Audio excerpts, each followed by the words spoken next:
Some gifts are like fire. They can warm you, or they can burn everything you love to ashes. What would you do if you could see the shadows of death, yet no one else could? Once upon a time, in the village of Okuta, life moved with the steady rhythm of nature. Roosters crowed at dawn. Farmers walked their fields under the hot sun, and children ran barefoot through the dusty paths, their laughter ringing like bells. The village was peaceful, surrounded by lush forests and sparkling streams that stretched as far as the eye could see. And in this small, vibrant village lived a girl named Amanda. Amanda was not the kind of girl who stood out in a crowd. She was quiet, like the still water of a pond, and observant, always noticing the little things that others missed. The way a leaf fluttered strangely in the breeze, the soft sigh of the wind before the rains. Amanda was the kind of person who listened more than she spoke, which made people think she was just shy. But those who knew her, truly knew her, loved her deeply. She had the kind of smile that could make you feel seen, even on your worst day. And she always helped without being asked. Amanda had been raised by her grandmother, Mama Eni, ever since she was a baby. No one knew much about Amanda's parents. They were whispered about in vague tones. But Amanda never asked. Mama Eni was all the family she needed. Mama Eni was the village herbalist, a woman with strong hands and an even stronger heart. People came from all over Okuta to see her, carrying fevers, broken bones, and endless troubles. Mama Eni had a remedy for everything. Amanda spent most of her days helping her grandmother sort herbs, fetch water, and mix potions. Life was simple, steady, and safe. But that all changed one fateful day. It happened while Amanda was walking along the narrow path that led to the village stream. She carried an empty clay pot on her head, humming softly to herself as her feet kicked up little puffs of dust. The sunlight peeked through the trees, dampling the earth with shadows and light. It was an ordinary day, or so Amanda thought. And then she saw it, right there, on the dusty path, were footprints. But they were not like any footprints that Amanda had ever seen. These ones glowed, faintly, like firelight in the dark. They shimmered on the ground as though the earth itself held secrets. Amanda froze, her heart thudding in her chest. She glanced around, but the forest was empty. Who could have left these, she murmured, staring at the glowing marks. Just then, laughter echoed from behind her, and Amanda turned to see her friend Toby running towards her. Toby was always cheerful, always full of mischief. He waved, out of breath, his fishing net slung over his shoulder. "Amanda, you are staring at the ground like you found gold," he teased, flashing a grin. Amanda blinked, her gaze darting to his feet. And there they were, glowing footprints right under him, brighter than the ones before. Amanda's breath caught in her throat as she counted 1, 2, 7 steps. 7 glowing steps trailed behind Toby like invisible light. "What is wrong?" Toby asked, frowning at her serious face. Amanda shook her head quickly. Nothing at all," she lied, her voice small. Toby laughed again and ran ahead, his footprints glowing behind him, as though lit by a hidden flame. Amanda stayed frozen in place, her fingers trembling against the clay pot. That night, she couldn't sleep. Toby's glowing footprints haunted her mind. Why were they glowing? And why was there only 7? Amanda didn't know it yet, but the glowing footprints would soon reveal a truth that would change her life and the fate of the entire village. 7 days passed. It was an ordinary morning in the village of Okuta when news spread like harmattan winds. Toby was dead. Amanda was grinding millet when she heard the cries. She dropped the pistol, her hand shaking as she rushed outside. A crowd had gathered near the edge of the forest, their voices a chorus of panic and disbelief. Someone whispered, "It was an accident."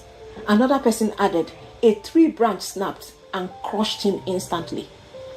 Amanda's feet felt glued to the ground as she heard Mama Annie's voice behind her.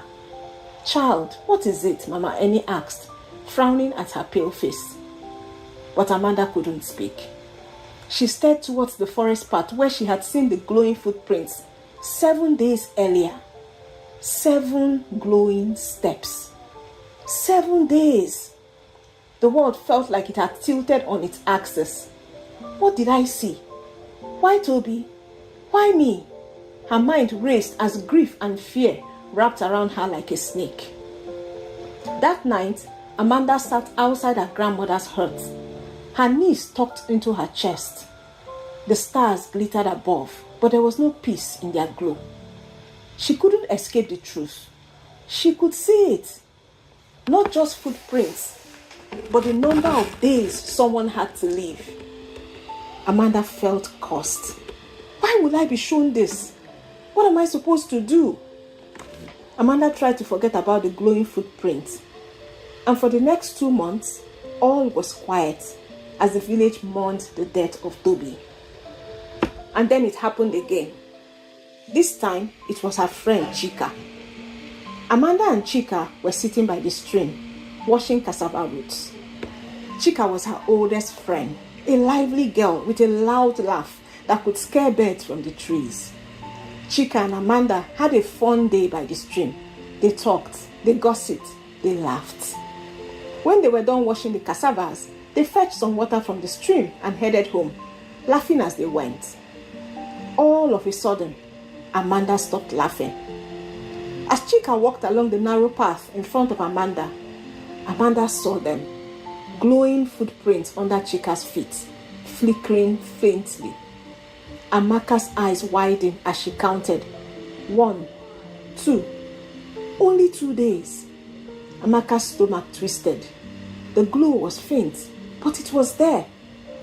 "What's wrong, Amanda?" Chika asked, noticing her frozen stare. Amanda swallowed hard, her heart pounding like the village drum at sunset. "Nothing," she managed to whisper, forcing a smile that felt as thin as dried papyrus. But her mind screamed otherwise.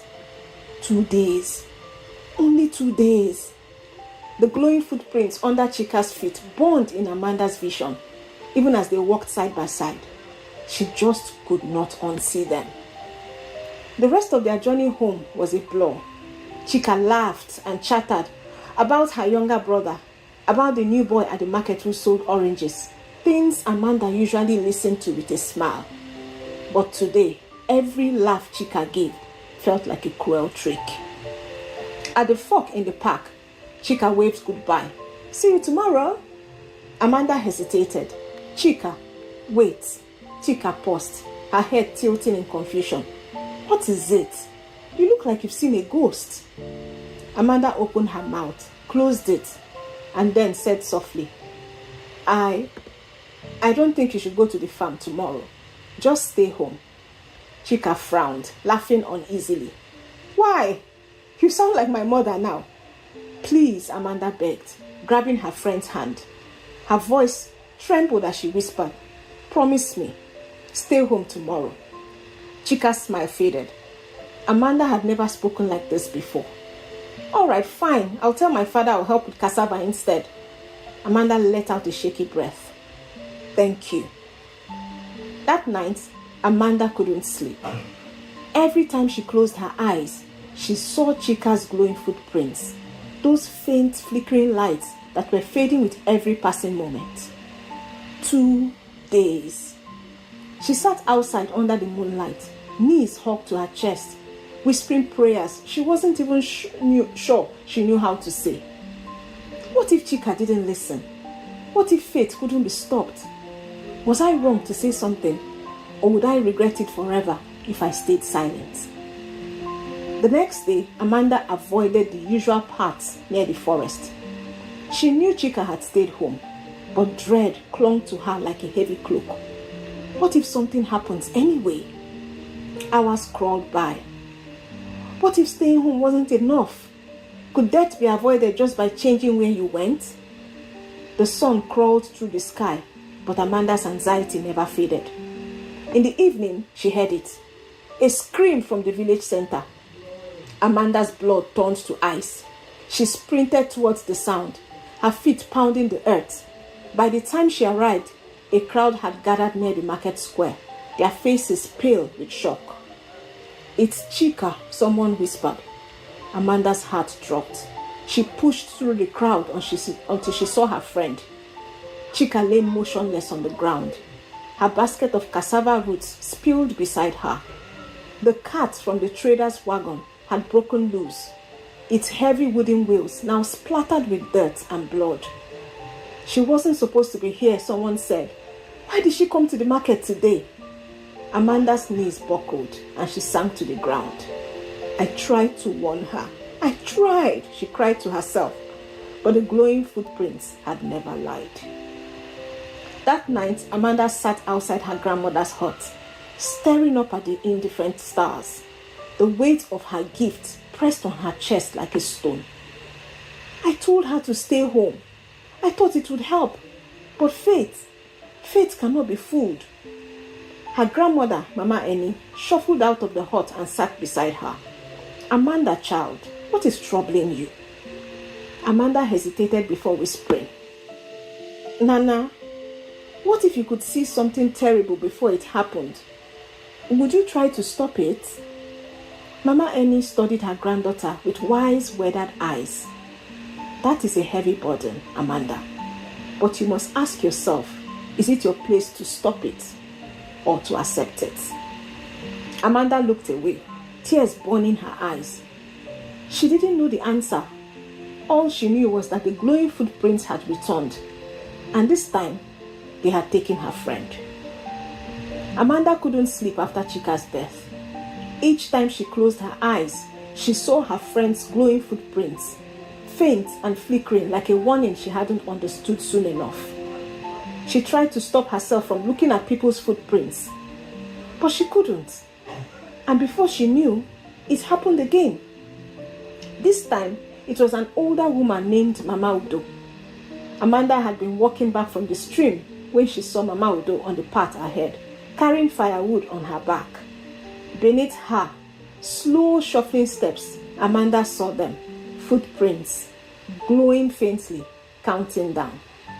3 steps, 3 days. Amanda's breath caught in her throat.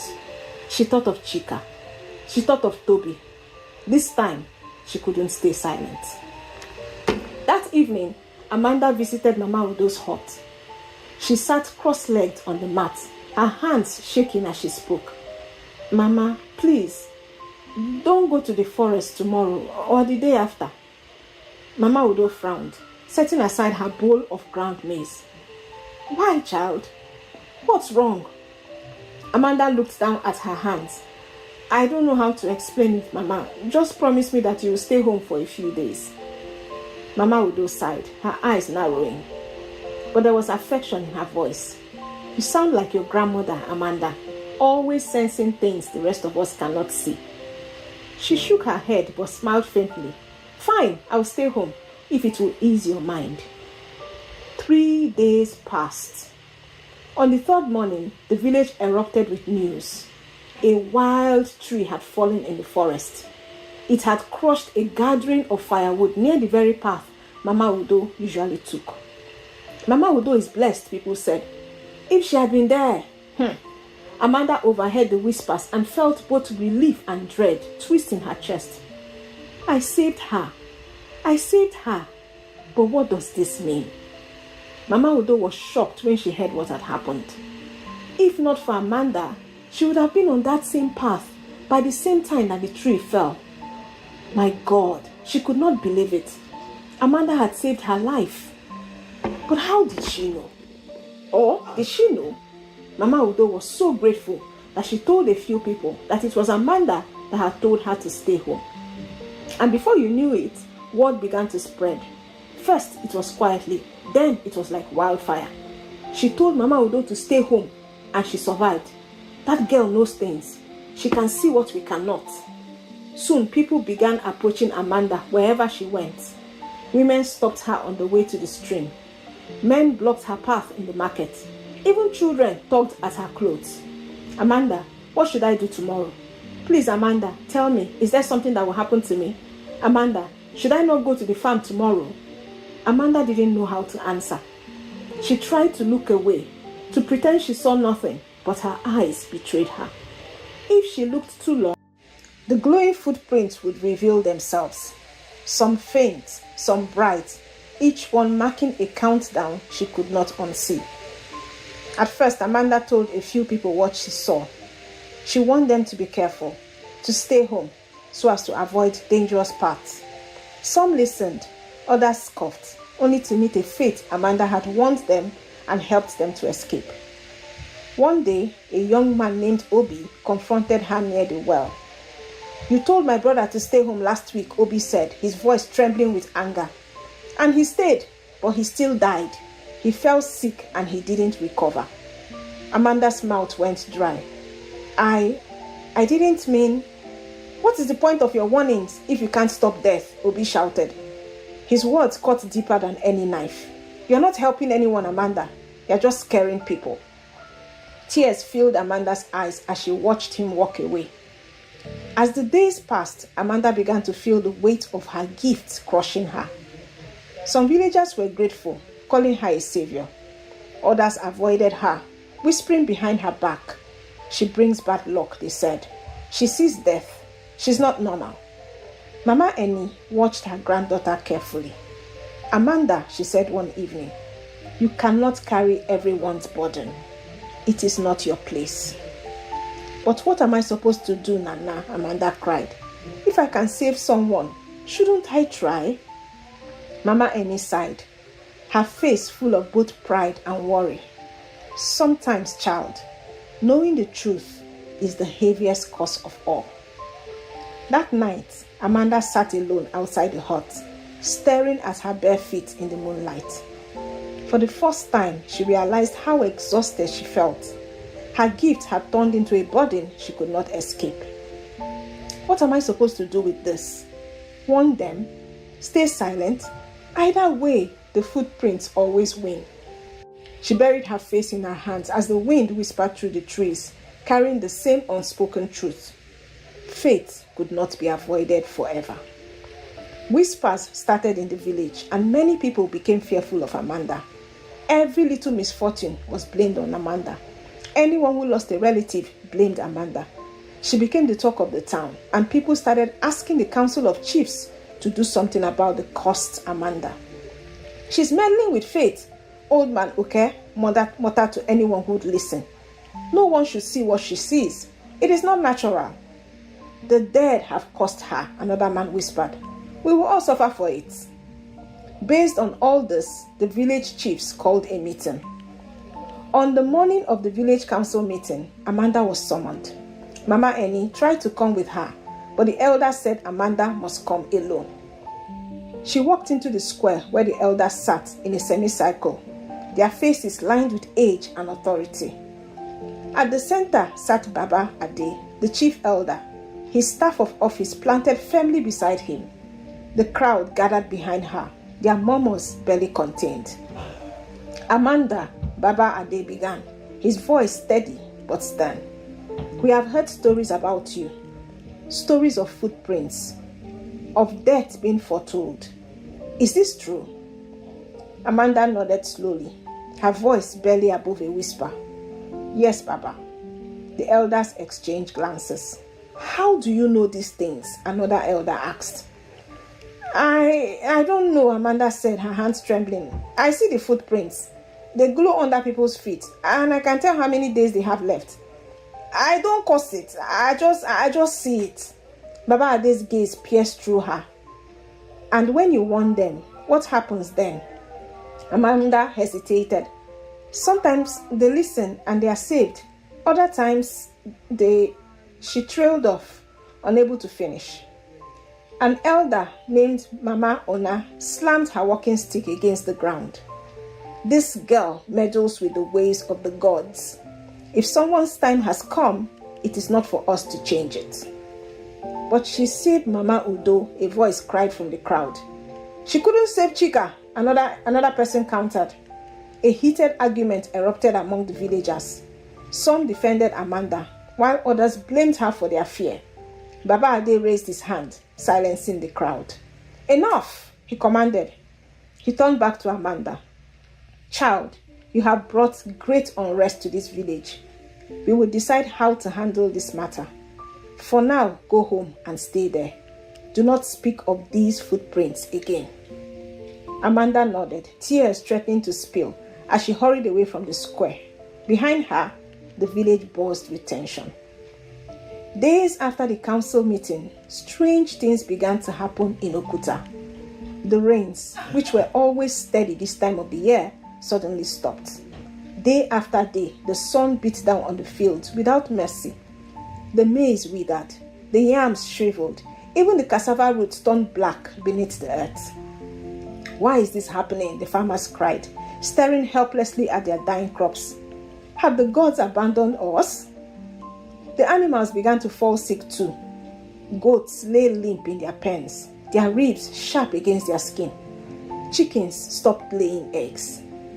Ever since Amanda started speaking of death, someone muttered at the market, nothing has been the same. Soon, people began falling ill.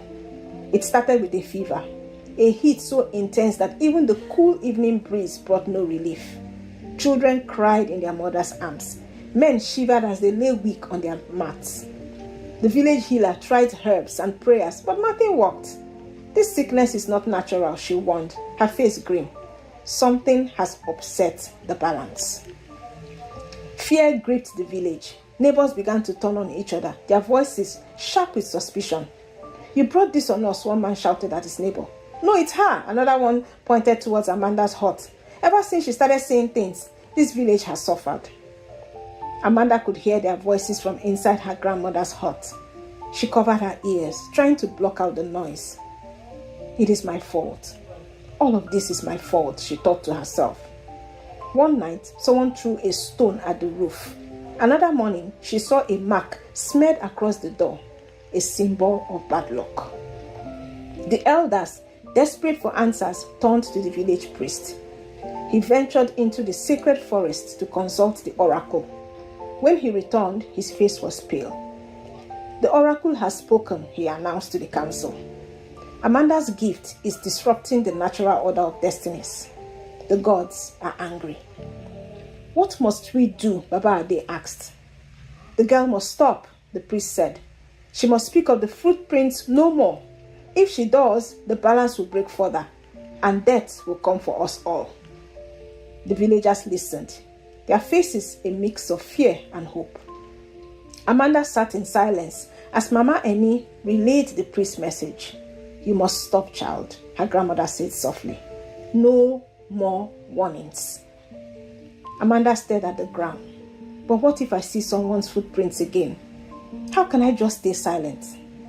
Because it is not your burden to bear, Mama Eni said, her voice firm but gentle.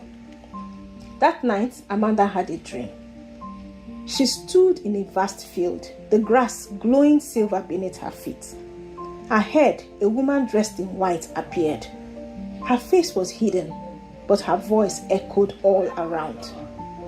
You carry a gift, Amanda, the woman said, but it is not for you to wield like a weapon. I don't understand, Amanda whispered. I only wanted to help. Every footprint you reveal shifts the balance of life and death, the woman said. You must learn humility, child. Fate is not yours to control. Amanda woke up with a start, her heart pounding.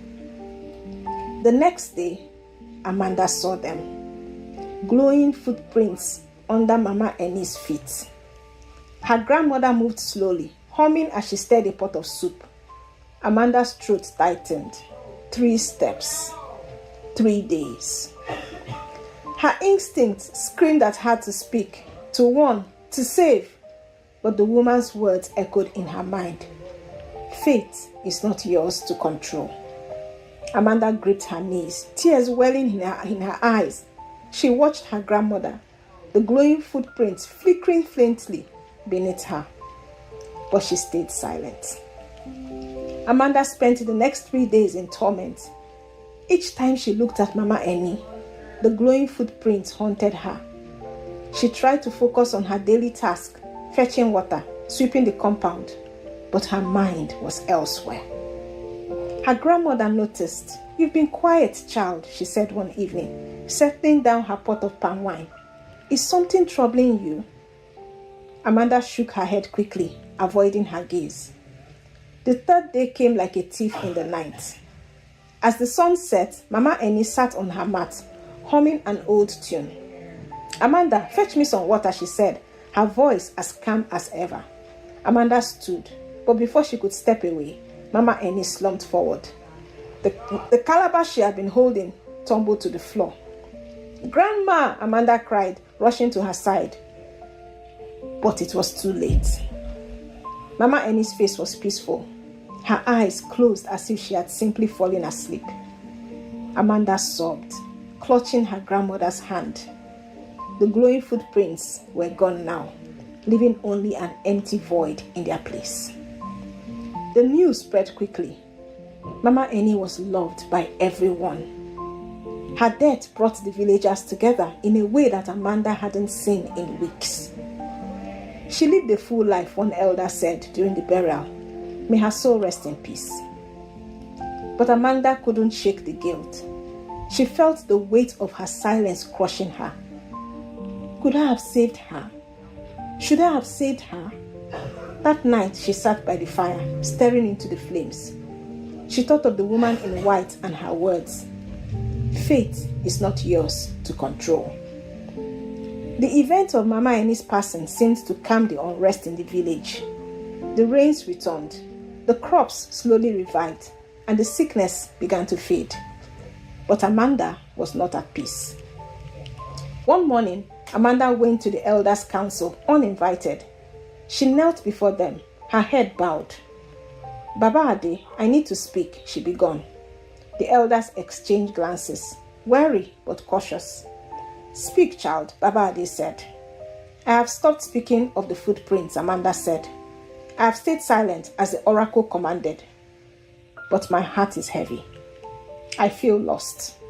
I don't know if I did the right thing." Mama Ona leaned forward. "And what do you want from us, girl?" "I need to understand my gift," Amanda said, her voice trembling. "Why was I given this sight if I'm not meant to use it? What is the purpose of something that only brings pain?" The elders felt silent. It was the village priest who finally spoke. "Perhaps the purpose is not for you to understand now," he said. "Gifts from the gods are rarely straightforward. They test us, mold us, and sometimes they humble us." Amanda nodded, though her heart still ached. In the weeks that followed, Amanda found herself at crossroads. The villagers were still wary of her. Some avoided her entirely, while others approached her quietly, asking questions she refused to answer. One evening, she packed a small bundle of clothes and food. The thought of leaving Okuta and starting afresh somewhere else was tempting. As she stood at the edge of the village, the woman in white appeared in her mind again. Her voice a whisper this time. "Your path is here, Amanda. You must face it, not run from it." With a deep breath, Amanda turned back. Amanda decided to stay in Okuta, but on her own terms. She stopped trying to warn people about their footprints. Instead, she began to help in other ways, tending the sick, helping with the harvest, and comforting those who had lost loved ones. Slowly, the villagers' perception of her began to shift. They no longer saw her as a harbinger of doom, but as a girl trying to make amends. Amanda still saw the glowing footprints, but she learned to let them pass without interference. Each step she took in this new path felt like a small victory, a step towards understanding her place in the world. Months later, Amanda faced her greatest test. One morning, she saw glowing footprints beneath the feet of a small boy named Ekene. He was just 5 years old, with a laugh that lit up the village square. Amanda's heart broke at the sight. She clenched her fists, her resolve wavering. No, Amanda, she told herself. You have learned your lesson. You cannot interfere. But as the days passed, her resolve crumbled. She couldn't bear the thought of Ekene's bright laughter being silenced. Finally, she went to Ekene's mother. Please, Amanda said, her voice shaking. Keep Ekene close to you. Don't let him wander far. The woman gave her a puzzled look, but nodded. I will, Amanda. I will. 2 days later, Ekene's mother caught him just as he was about to run into the path of a charging bull. The boy was saved, but Amanda felt a chill run through her. That night, Amanda fell asleep, in a restless sleep, haunted by Ekene's laughter and the glowing footprints she had seen beneath him. In her dream, the woman in white appeared again, but this time, her face was shadowed and her presence felt colder. You interfered, Amanda, the spirit said, her voice heavy with disappointment. Amanda fell to her knees. He was just a boy. I had to try to save him. The spirit's gaze bore into her. And what did you save him from? Amanda froze, her breath caught in her throat. I saved him from the bull. He would have been trampled. The spirit shook her head slowly. You do not understand. Ekene's death was written. You delayed it, but fate cannot be denied. The balance has been disturbed. Suddenly, the spirit stretched out her hand, and Amanda saw visions flash before her eyes. She saw Ekene, now older, maybe in his 30s, standing over a field of dead bodies, his hands drenched in blood. His laughter echoed, but it was no longer innocent. It was cruel, sinister. Ekene had grown up to become a killer. No, Amanda whispered, shaking her head. No, that can't be him. That can't be true. The spirit stepped closer. You have turned one tragedy into another. The cost of tampering with destiny is greater than you can comprehend. Amanda woke up with a gasp, her heart pounding.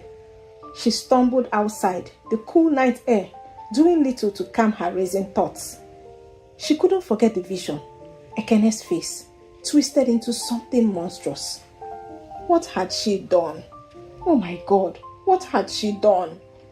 The village was silent except for the distant croak of frogs, but something felt wrong, as if the air itself had shifted. The next day, the village awoke to strange news. A nearby river had dried up overnight. Crops that had seemed healthy the day before had withered in the fields. And at the edge of the forest, hunters reported seeing a dark figure, tall and unmoving, watching them through the shadows. Amanda avoided the villagers, their whispers growing louder. They blamed her again. Their suspicion rekindled.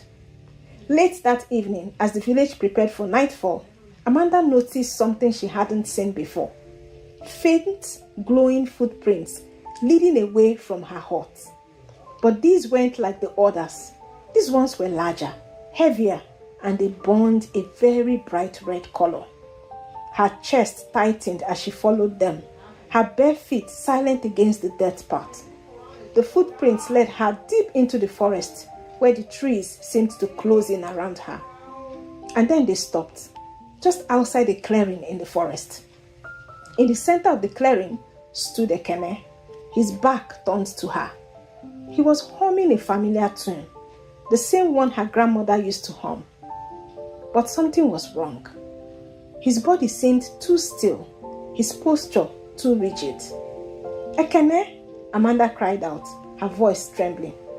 He turned slowly, and Amanda's breath caught in her throat. His eyes glowed red, and his once innocent smile was now a sinister grin. You shouldn't have interfered, Amanda, he said, his voice layered with something dark and ancient. Now it begins. The ground beneath her feet trembled, and the trees around the clearing seemed to shiver. Amanda tried to step back, but her feet wouldn't move. And then the forest went completely silent. The next morning, the villagers noticed that Amanda's hut was empty. No one had seen her since the previous evening. At the edge of the forest, they found a single set of glowing red footprints leading deeper into the trees. But no one dared to follow. But at night, those who lived closest to the forest swore they heard Amanda's voice, whispering their names in the wind. And so, the story of Amanda and her cursed gift fades into the whispers of the forest, a tale that leaves more questions than answers. What truly became of Amanda? Was her gift ever meant to save lives? Or was it a curse that was designed to teach the village, and perhaps all of us, a lesson about the weight of tampering with faith? Some say her voice still calls out on quiet nights, warning those who dare to listen. Others believe her story is a reminder that some truths are better left unseen, and some paths are better left untrodden. What do you think? Would you follow those glowing footprints, knowing where they might lead? Let me know your thoughts below. And don't forget to like, share, and subscribe for more stories that leave you wondering what lies beyond the ordinary. Until next time, stay curious and beware of footprints that glow.